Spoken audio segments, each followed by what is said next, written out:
Hello and welcome to another episode of the Stemmy Conversations podcast. I'm your host, Bradley Downer, and today we have a guest, Dr. Janeala Morsby. On May 12th, 2023, Dr. Janeala completed her PhD at the University of Notre Dame, where her work focused on utilizing novel near-infrared probes to monitor hypoxic regions of tumors. From her PhD work, she published a total of 7 research articles, 3 of which were from collaborations and separate projects, which involve using liposomes for drug delivery. For example, the remaining four publications are first authored and focus on her main research projects, which involve diagnostics and imaging. Not only did she publish 7 papers, but she also secured a T32 fellowship, as well as a research grant from the Walter Cancer Foundation, which led to a new collaboration in the lab of Dr. Bradley Smith, which she spearheaded. This project has since led her to her 8th publication in the prestigious Chemical Science Journal. During her PhD, she had the honor of serving as the vice president and ultimately the president of the graduate student government.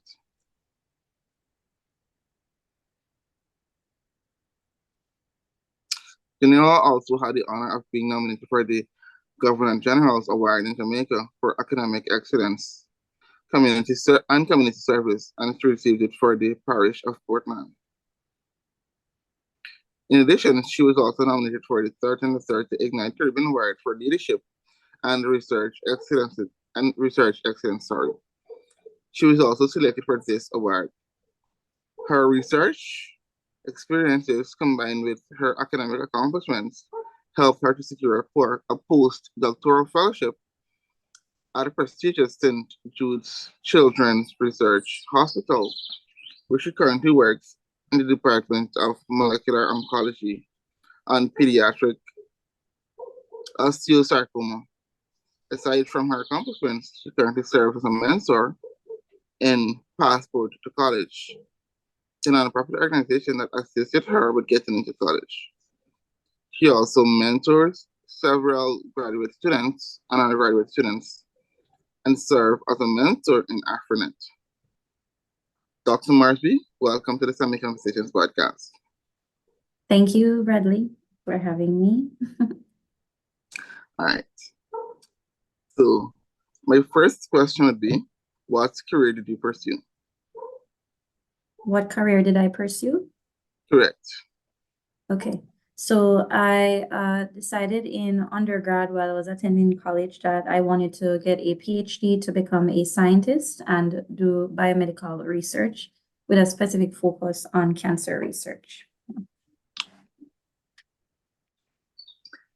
Can you describe a day in the life of your career, like your job description? What is it like as a day in your field?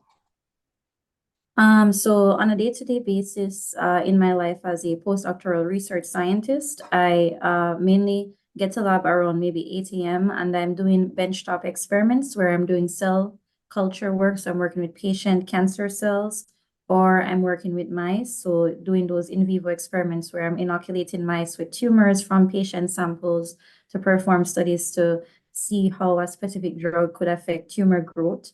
I'm also reading papers and attending different meetings to learn more about what's been done in my field as well as other fields, so that I can be more informed as I'm performing my own experiments. And sometimes I'm also writing grants. So a typical day for me starts at 8:30, and it ends around 5:30 p.m. in the afternoon. And sometimes I'll work on weekends, but not all of them. Yeah.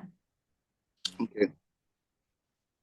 For the purpose of our audience, how is STEM or ICT integrated into your career? How is STEM integrated into my career? Correct. Or ICG? I didn't hear the last part. STEM or ICT? ICT? What's ICT? Information, Communication, and Technology. Oh, okay.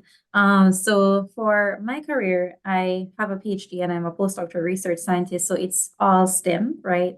I'm Correct. focused on that science and technology aspect where I'm using a variety of different instruments and devices on a day-to-day basis to analyze my data. And in addition, I'm trying to answer a specific scientific question, such as can we come up with a more uh, I would say targeted therapy or more synthetically lethal therapy for pediatric osteosarcoma. So I would say that's where the STEMness comes from. And then for the technology and the communication part of it, of course, we have to communicate our research to the public whenever we have our research findings. And also I have to be able to communicate my findings to those in my oncology department so that they can give me more feedback as to whether or not they think I'm going into a good direction. I also have to communicate with my lab mates and my mentor. So the communication is a big part of what I do. You have to be able to talk about your work in a way that others will understand and to simplify it as best as possible so that it's easier for people to follow and give you feedback so you can do better and improve on your work. So yeah, so I'm focused in the same area and I have to communicate every single day. Yeah. So, how's your career journey been so far? It's been really good. When I was doing my PhD, it was definitely a long journey. I had to do a lot of adjusting because when I was coming from Jamaica, to be honest, I didn't know that there was such a thing as a PhD. I always heard about medical doctors, lawyers, the typical jobs that people will hear about in the Caribbean, but I was never exposed to research until I came here. And when I came here, at first wanted to do medicine, but learned very quickly that in the US, you don't have as many scholarships for international. So I had to think of another option. And that's when, I thought about doing a PhD with help from my mentor at Claflin University, where I did my bachelor's. And that led me to doing my PhD at University of Notre Dame. It was definitely a lot of adjusting, learning about experiments that I've never done before, learning how to read and understand these very technical research articles. That was very difficult. At first I kind of had this I was kind of afraid, to be honest, because I couldn't read certain papers and understand it as clearly as other people did. So it took me a while to kind of adjust to understand the scientific background and the scientific language. So that was where the challenge was. But what I realized is that since I had that challenge, I needed to surround myself with people who were succeeding in, those areas. So I tried to make friends very quickly with people who were doing well in my PhD program or who had already completed their PhD so that they could teach me what they knew. And that kind of helped me to, leverage those skill sets and, kind of do a good job in my lab. But even then, after completing my PhD, I still felt that I lacked a lot of scientific experience. Like I was really good as a leader and as a person, as an individual, I was developing, but my scientific skill sets, I think, could be a lot better. So that's why I decided to do a postdoctoral research fellowship here at St. Jude's, where I could be more focused on training and getting, those skill sets under my belt so I can be more of an expert. So all in all, it's been a very difficult, tough journey, but it's been a rewarding one because I've been able to stick to it and push myself forward to kind of learn, what is needed to learn to kind of, succeed in this field. So yeah. That's inspiring. As in, even though you don't have it, you work towards getting there. Yeah, that's inspiring. Yeah, thank you. If you weren't into STEM or ICT, what career would you have chosen? I guess medicine is still in STEM, but that's my next love. But if I absolutely could not be in STEM, I would definitely do business. I'm very passionate about starting like nonprofit organizations in Jamaica to help improve the healthcare system. I know that's still close to the STEM field from a managerial perspective. I would love to make a difference in how patients are treated, especially those that are from poorer backgrounds. So I lost my mom to cancer in 2018. She had stomach cancer. and kind of seeing firsthand, how the healthcare system is in Jamaica when you're poor, when you don't have access to all those resources, really opened my eyes to what other families have to go through, especially when they don't have, the money to see a private doctor or physician. And even just the transportation system, what they have to go through to get to the hospital, or, how treatment works. I didn't realize that patients have to sometimes take home their own chemotherapy treatment. So if I could do something else, it would definitely be, I would be in Jamaica, potentially working with the different hospitals to come up with a better way to get patients, their treatments on time and in a more affordable manner, so that they wouldn't have to go through the things that they go through, so that we can have, people living longer from these diseases that are, completely treatable in other countries, but third world countries, not so much. So I would say that would be my other path. Yeah. My condolences on losing your mom. I Thank kind of had a you. similar situation with my mom. Well, she died too in 2021, Oh, I'm but I sorry. had a similar situation. All right, my Yeah. next question would be, what are some requirements to pursue such a career? So the requirements to pursue a PhD are not very difficult to get. You need to have a bachelor's degree for sure. You can have a master's as well, but it's not going to make or break you if you don't have one. I didn't do a master's. I went directly from bachelor's to PhD. You also want to have some form of research experience. And normally, while you're doing a bachelor's, you can get that from doing internships in the summertime, where you'll get exposure to working in the lab, and that will give you kind of, an idea of what it will be like to do a PhD. You'll also need very strong recommendation letters. So while you're doing your bachelor's, I encourage anyone that's watching this that's considering to do a PhD, if you're in your bachelor's, to network as much as you can while you're doing your bachelor's, get to know your professors and work with them, volunteer as much as you can to, assist them maybe with different events or activities that you're involved in, or different things at the university, so you can get exposed, so that people can know who you are, so that in the event that you need a strong recommendation letter, they are willing to write one. And definitely branch out, try different research opportunities. So if you're in the States, you can get an internship very, I would say, kind of easy, mainly because there are so many opportunities here. So, just apply to as many as you can each year, and then that will give you a higher chance of being selected for at least one.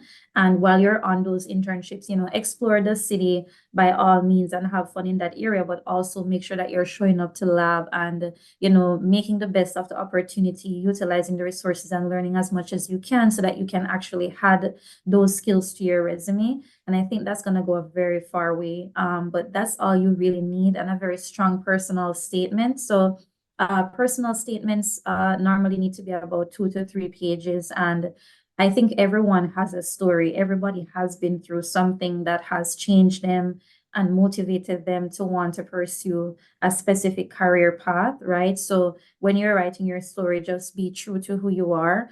But remember that everybody has a sad story, right? Everybody has something that didn't work out that led them to this. So don't just focus on the difficulties, but also focus on the successes of your life and the things that have worked out, that are motivating you to go forward, so that you can show resilience and your ability to get through a PhD program.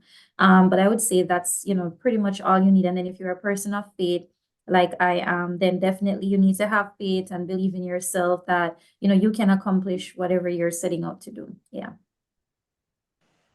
Thank you. Yeah. My next question would be, what does success look like for you? Or how do you know you're successful in your career? Is it money? Is it being able to mentor young people? What is it exactly? Success can be measured in different ways in a career field or path like mine. So one, your currency are your research papers. So you need to publish to be considered, a good scientist. So it's not the number, but the quality of the publications that really matter most. Success is also measured by your ability to land fellowships or external funding. So during my time at Notre Dame, I was able to win two very competitive fellowship awards that, only one international student can receive per year or per 2 years. So, you're going up against every other international student in your university that is applying. Success is also measured by your ability to complete tasks done. So, to get your experiments done on time and to be able to analyze and present those results in a way that others will understand. It's also measured by, I would say, your ability to pass exams. So throughout your PhD, you have to do several step exams that are needed to help you to, move on to the next level. So it's measured in that way as well. And then finally, it's going to be measured by how you're utilizing the opportunities that are there. Are you, reviewing articles with your professor? Are you, attending conferences, presenting your research, networking? So there are a variety of ways. So everyone has a different metric system that they use to kind of score themselves, but that's kind of how I score myself. And in addition to that, quality of life is very important to me, having a work-life balance. So not just being successful in the lab, but outside of the lab as well, to have a full life, so that you're doing well at work and at school, but also at home. So yeah. Thank you so much. You're welcome. So what do you enjoy most about your job or career? Yeah, I would say what I enjoy the most right now is all the things that I'm learning here, because I really came here to learn and to, like leverage the opportunities and the resources here. I love learning about pediatric osteosarcoma and understanding what are the therapeutic options that are available. And my projects, both of them that I'm working on, are focused on improving those therapies that exist or making it a little bit better for those patients. And so every day coming in to know that I'm working on, an experiment that potentially could lead one day to a clinical trial that could help a pediatric osteosarcoma patient is really rewarding. And also being able to attend those clinical research conferences or meetings where I can learn about, what are the therapeutic options available, how are they being utilized, and what could be done better, and seeing that in some cases the work that I'm doing could actually add value, to those patients as well is really, really rewarding. And I would say the other part is being able to interact with the patients here. I've been able to volunteer a lot here to, see the patients in person and everything, and just to kind of see what St. Jude's is doing to help all of these children for free is really amazing. So I enjoy the day-to-day lab activities, the meetings, and also just, the other social activities that are available here. Yeah. Okay, thank you. Mhm. So I'm winding down to my last two questions. Okay. What does imposter syndrome look like for you, and how do you deal with it? Could you repeat the question? Sorry, I didn't hear you. How did imposter syndrome look like for you, and how did you Mhm. deal? Imposter syndrome. Correct. Yes. So not feeling like you kind of belong in the rooms that you're in and being afraid and, thinking that if Correct. you show up, you won't be Mhm. valued as much. Yeah, definitely. So when I first started my PhD, my mom had just passed. She passed in May of that year. I started my PhD in July because I had been offered a summer internship, and I came directly from Jamaica. I was very skinny. I still am a very tiny person, but I've gained weight since. And when I came here, I didn't know anyone in the South Bend, Indiana area. So, I was on my own. And of course, I have other family, but no one was living in Indiana at that time. So I was here by myself. And having to show up in those rooms where you are kind of like the only international student. Thankfully, I wasn't the only Black student in any of those rooms. So that wasn't ever an issue for me, but I was on international. And being in those rooms where everybody else was kind of, in an environment where they were being supported and they were very confident about their abilities to get the work done. I was not confident at all. So each time I went to a meeting and I didn't fully understand what this project was about, I was just kind of thinking, oh yeah, maybe I don't belong here. Maybe, I'm not going to do as well as half these people because I just don't know all the things that they know. But there was never a part of me that thought about giving up, because all I could think of was, my mom never finished high school, but she was very hardworking. She never gave up on anything that she was doing, and she always believed in herself. And one thing about her is that she was never kind of discouraged by other people's success. She was encouraged by it. So if she saw someone doing exceptionally well, even if she wasn't doing well in that area, she was so happy for them. And that would be like a driving force to want to do more for herself. So I decided that, instead of being afraid of these people and worrying that, oh, wow, they're doing much better, I don't want him to know that I'm not that smart. I started talking to those people and asking questions. When I didn't understand, I would say, could you explain that a little bit further? Because I didn't understand it. So asking for clarification, seeking mentorship. I would literally walk up to people and say, hey, you did a great job presenting your research today, and I was so inspired. And I was wondering, would you be open to mentoring me to, talk to me about, like, how did you design those experiments? How did you know that that would be the next best step to do? And kind of learning from them to see how can I use what they have done to help me in my own project. I would even ask people on a day-to-day basis, how many hours do you come in the lab? Do you have to work on weekends? And figuring out what opportunities did they take advantage of to have such a strong CV. And then talking to all of those people, eventually, a few of them would start, kind of mentoring me, helping me. And so that's how I overcame my imposter syndrome. And since have been able to mentor other students that are in their graduate studies right now, pursuing their PhDs, to encourage them to do the same, to say, you can still be afraid and do well. And eventually the fear will leave and that imposter syndrome will kind of walk out the door kind of thing. And so I'm not going to say I'm completely over it, because there are still times here where I feel like, wow, I definitely I'm not the smartest in the room here and stuff, but I keep reminding myself that you don't have to be the smartest. You just need to be in the room. And the fact that you're there means that you're contributing something that is needed. So that's kind of how I kind of think each day that I'm here at St. Jude's. Yeah. I kind of relate to that a lot.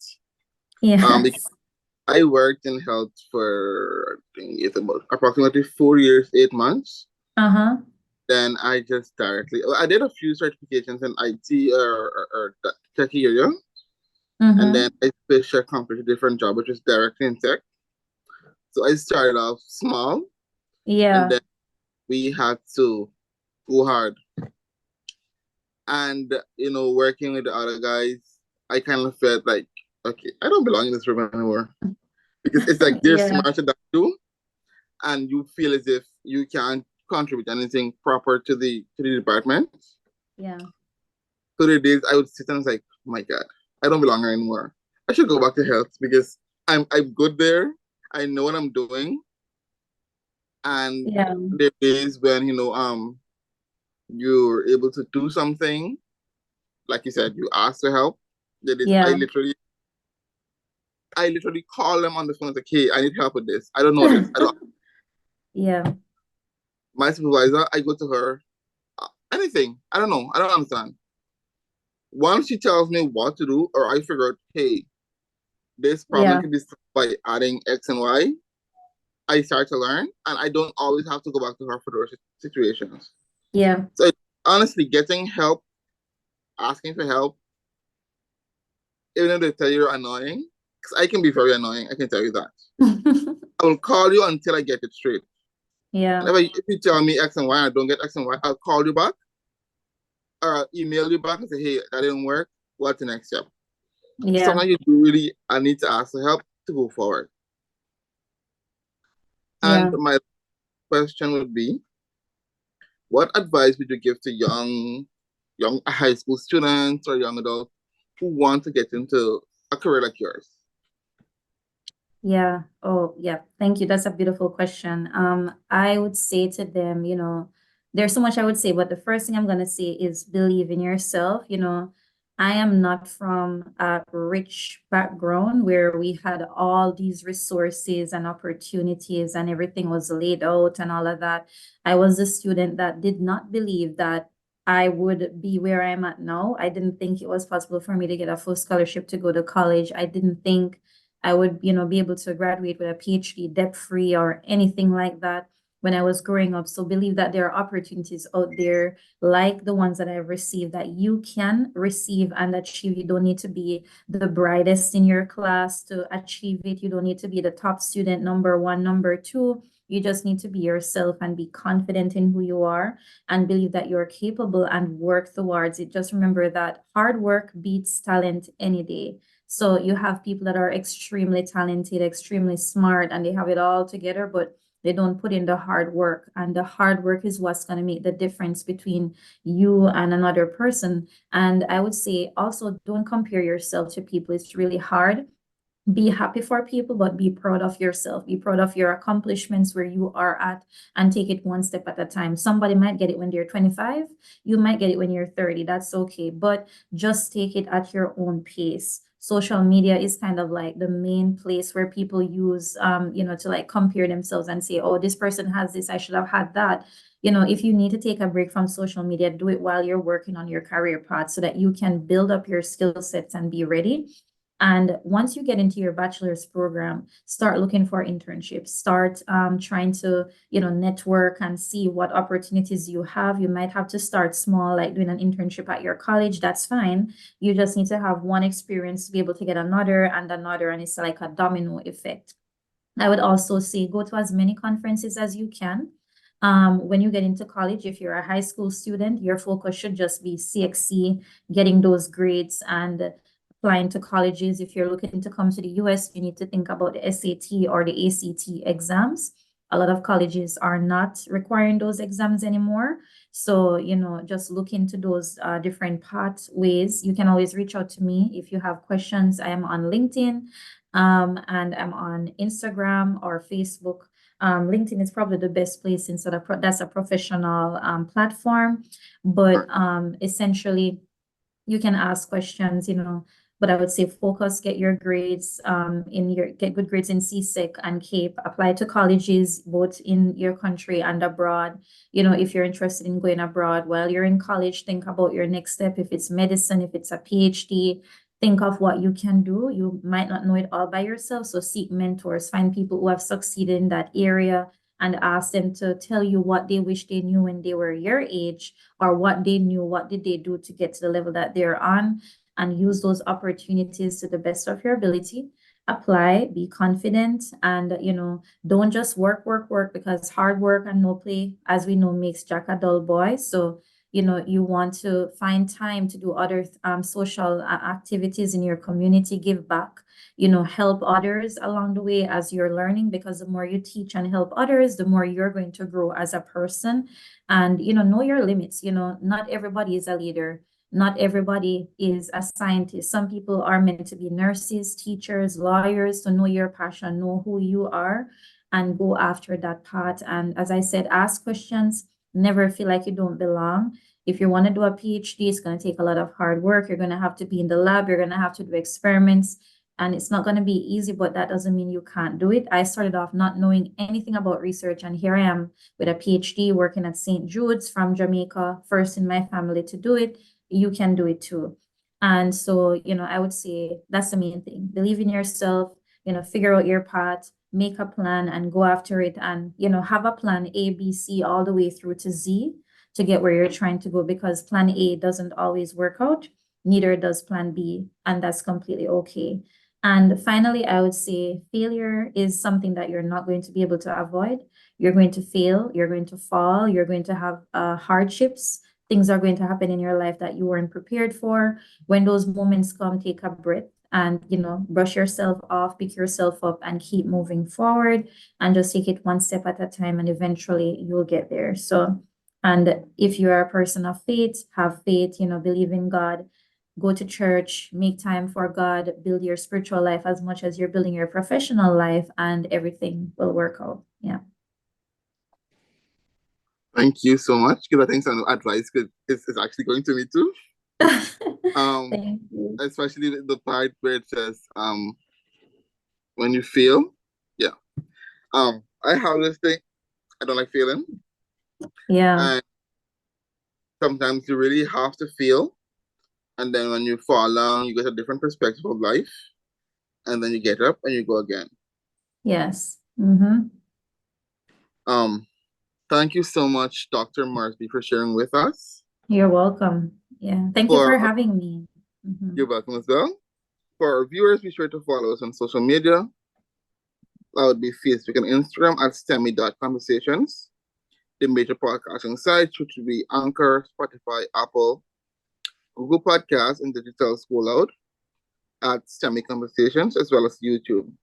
To have a great remainder of your day. Thank you. You too. Thank you so much, Bradley, for this opportunity. It was great getting to know you and answer the questions and talk with you. Yeah. Sure, no problem. Same here.